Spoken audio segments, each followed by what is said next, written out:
La película se abre con el nacimiento de Riley y con ella el surgimiento de sus emociones. Desde el comienzo, el relato ya nos coloca frente a una tensión fundamental, pero la película nos lanza una pregunta incómoda.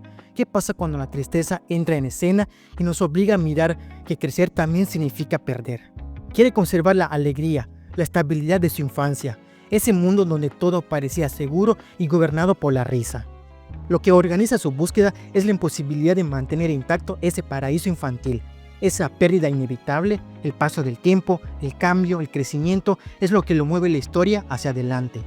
Riley no se enfrenta sola, su mirada está siempre puesta en los demás. La familia espera que se adapte, la nueva ciudad le exige aprender un lugar que no reconoce como suyo. Y la escuela y el equipo de hockey se convierten en escenarios donde tiene que demostrar que sigue siendo la misma, aunque por dentro ya no lo sea. Todo a su alrededor le recuerda, ya no eres solo una niña, tienes que cambiar. Los elementos que se fijan desde el inicio funcionan como símbolos que sostienen su identidad. Alegría, tristeza, los recuerdos fundamentales, las islas de la personalidad, son piezas que organizan su mundo interior, marcando lo que debe proteger y lo que teme perder. En el fondo, la película arranca con una fantasía poderosa, la idea de que la felicidad puede ser total y permanente, de que basta con dejar a alegría en control para que todo funcione. La historia se encargará de demostrar esa ilusión paso a paso. A lo largo de la película se despliega un choque central. Riley quiere volver a sentirse como antes, recuperar esa felicidad sencilla de su infancia, pero una y otra vez la realidad le muestra que ese mundo ya no está. La mudanza, la soledad, el desencanto en el hockey, todo le recuerda que su vida ha cambiado de forma irreversible. Alegría representa el intento desesperado de sostener la ilusión de que todo puede seguir igual. Su empeño en mantener la tristeza al margen es en realidad un rechazo a aceptar que parte de crecer es perder. El sufrimiento aparece justamente en esa repetición. Cada vez que alegría trata de borrar la tristeza, el caos aumenta. Y Riley, atrapada en el mismo movimiento, se encierra, se calla y finalmente quiere huir de casa, como si escapar le devolviera lo que pasó. Esa fuga no es más que un círculo doloroso que la consume. La contradicción se vuelve clara. Riley dice que quiere representar a Minnesota, pero lo que en verdad está buscando es otra cosa, una manera nueva de sostenerse en el presente, un modo de aceptar que el dolor no es un enemigo, sino una parte inevitable de su crecimiento. Los símbolos que organizaban su identidad también se transforman. Las islas de la personalidad, amistad, familia, hockey, diversión, honestidad, caen una tras otra, mostrando que no eran tan firmes ni eternas como parecían. Pero de esas ruinas surgen algo nuevo, recuerdos donde alegría y tristeza coexisten, dando lugar a una identidad más compleja, menos ingenua, pero también más real. Todo lo que intenta contener, la mudanza, la nostalgia por Minnesota, la presión de adaptarse, la lucha interna entre alegría y tristeza, termina siendo demasiado. Ese sostener todo por dentro la lleva a un momento de desborde, no puede más y rompe en llanto frente a sus padres. Ese llanto no es solo un desahogo, es el momento de apertura. Ahí reconoce que está triste, que no puede todo sola y que necesita apoyo. Y es precisamente en ese instante cuando tristeza deja de ser vista como un problema y se convierte en un puente. Al llorar y mostrarse vulnerable, Riley puede volver a conectar con sus padres, recuperar la cercanía y abrir un espacio para empezar de nuevo. En otras palabras, el llanto es la escena donde Riley integra lo que antes rechazaba. No es un signo de debilidad, sino la entrada de un nuevo equilibrio emocional. Intensamente muestra cómo un niño, al no tener todavía las herramientas emocionales para procesar los cambios, puede tomar decisiones que parecen desesperadas o equivocadas.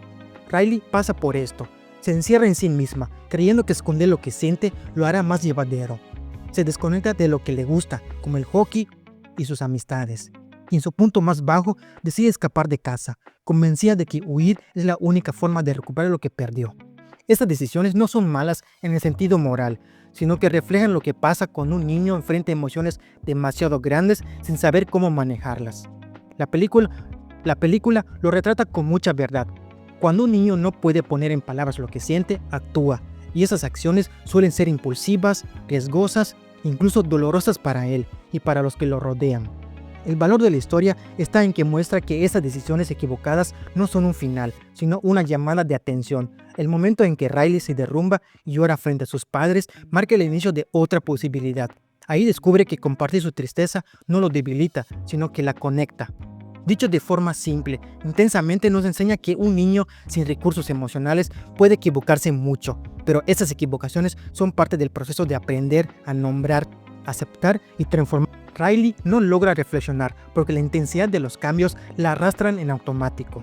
La mudanza corta sus raíces, sus amigos, sus lugares seguros. La escuela nueva le exige adaptarse sin darle tiempo para procesar.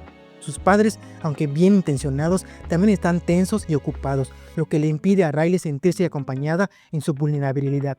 Cuando todo esto se acumula, en la mente de Riley no tiene todavía los recursos para detenerse, observar y pensar. Esto es temporal, puedo con ello. En lugar de reflexionar, lo que aparece es la impulsividad, huir, enojarse, cerrarse o aislarse. Eso no significa que tome malas decisiones por ser débil, sino que su capacidad reflexiva aún está en desarrollo y el dolor la desborda. Por eso la película muestra que aprender a convivir con la tristeza es justamente lo que le permite empezar a pensar y aceptar la tristeza. No se plantea como rendirse o quedarse atrapada en ella, sino como reconocerla como parte del proceso de sanar. La tristeza en Riley cumple una función. Abre espacio para que ella pueda pedir ayuda, mostrarse vulnerable y ser escuchada. Si solo se quedara en la alegría forzada, nunca lograría expresar lo que en verdad siente, y eso la mantendría aislada. Aceptar la tristeza significa darle lugar, dejar que duela y que cumpla su papel. Ese reconocimiento es lo que permite que aparezca el consuelo, el acompañamiento y finalmente la posibilidad de sanar y seguir adelante. En el final, Riley ya no se define solo por la alegría. El lugar de la tristeza deja de ser un error que hay que corregir y pasa a ser una parte esencial de su experiencia. Gracias a ello, sus recuerdos dejan de ser imágenes puras de un único color. Ahora se vuelven más complejos, mezclando momentos felices con melancólicos, donde la pérdida no desaparece, sino que se transforma en algo que da profundidad y verdad a su vida. Riley comprende que no existe una vida hecha solo de felicidad. Siempre habrá momentos de dolor y aceptarlos no la destruye, sino que le da una base más firme para seguir adelante. Su mirada hacia el futuro también cambia. Ya no se trata de regresar al pasado y recuperar lo que se fue, sino de aprender a sostenerse en el presente con todas sus luces y sombras, entendiendo que la alegría y la tristeza pueden convivir. La película deja claro que este no es un cierre definitivo en la adolescencia y la adultez. Vendrán nuevas pérdidas y transformaciones, pero también se abrirán nuevos caminos para crecer y reinventarse. El mensaje que nos entrega Intensamente es claro: la felicidad no es un estado completo y permanente, sino la capacidad de aceptar que siempre habrá vacíos, cambios y despedidas. Y lo verdaderamente humano no está en negar la tristeza, sino en aprender a vivir con ella como una compañera inseparable. La película nos enseña varias cosas, y todas giran en torno a la complejidad de crecer y a cómo aprendemos a convivir con nuestras emociones. La tristeza tiene valor, no es un error ni una debilidad, es una emoción necesaria para expresar lo que duele y para abrir la puerta al cuidado de los demás. No existe felicidad plena sin aceptar las pérdidas. La alegría solo cobra sentido cuando se integra con la tristeza, porque la vida siempre implica cambios, despedidas y comienzos. Los niños necesitan acompañamiento emocional. Riley muestra que, frente a los cambios intensos como una mudanza, la capacidad de reflexión todavía no está madura. Lo que sostiene es sentirse vista y contenida. Sanar no es borrar el dolor. Sanar significa reconocerlo, darle un lugar y transformarlo en una experiencia que nos conecta con las personas y nos ayuda a crecer. La identidad se construye con matices. Riley pasa de querer definirse solo desde la alegría a aceptar que lo que la hace ser ella misma es la mezcla de recuerdos alegres y tristes. En conjunto, Intensamente nos recuerda que la madurez emocional no se trata de eliminar